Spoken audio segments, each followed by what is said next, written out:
За эхний дүрм журам гэх юм бол 3 удаа алдар зөрчил гаргавал Чехэд амьдрах эрхээ хасуулна гэж. Чехэд урт хугацааны болон байнгын оршин суух эрхтэй гадаадын иргэн 1 жилийн дотор 3 удаа захиргааны зөрчил гаргавал оршин суух эрх нь хүчингүй болно гэж. Захиргааны зөрчил гэдэг жишээ нь бол нийтийн хэв журам алдагдуулах, эд хөрөнгийн хохирол учруулах гэх мэт зөрчил багтах байна. За мэдээж ийм хэрэгт орсон хүн өөрийгөө өмгөөлж буруугүй гэдгийг нотлох эрхтэй, шүүхтэх эрхтэй.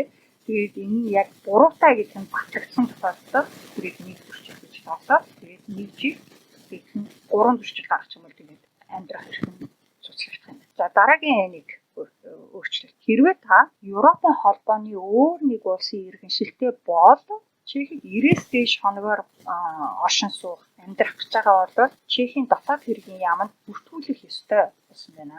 За энэ бүртгэл нь 2026 онд бол сайн дурах байх юм байна. Харин 2027 оноос эхлээд яг албан бүртгэл болох юм байна. За хэрвээ та өөрөө яг Европын холбооны иргэн биш ч гэхэд гэр бүлийн хүн чинь ч юм уу найз нөхөд чи Европын холбооны иргэн байгаа. Тэгээд Чехэд 90-с дээш хоногоор байх гэж байгаа бол энэ талаар анхааруулах хэрэгтэй юм биш үү. За дараагийн болохоор яг ер нь бол украинчуудтай холбоотой гэхдээ бид нар мэдхэд илүүдэхгүй.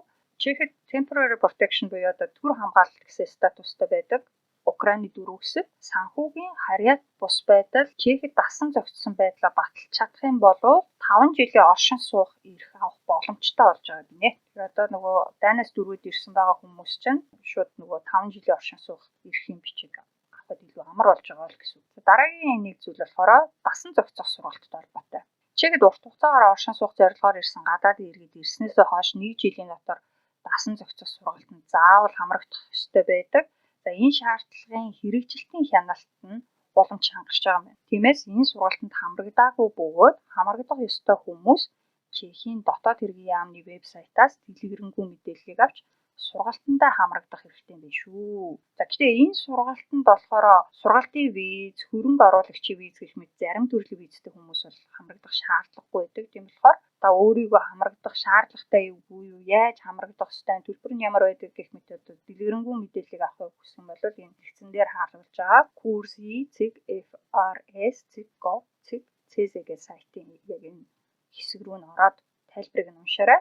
За энэ талаар бас мэдээллийг өөртөө ойрхон байгаа интеграцийн төвөөс авах боломжтой. За цагаачлалтай холбоотой хууль дүрмийн хамгийн сүүлийнх нь болохоор энэ 2026 оны 5 дугаар сараас хэрэгжиж эхлэх юм байна. Чех улсад Европын холбооноос гаргасан хууль дүрмийн дагуу ажиллах эрхийн хүсэлтийг хүлээн авч хариу өгөх хугацаа 90 хоног болно гэж.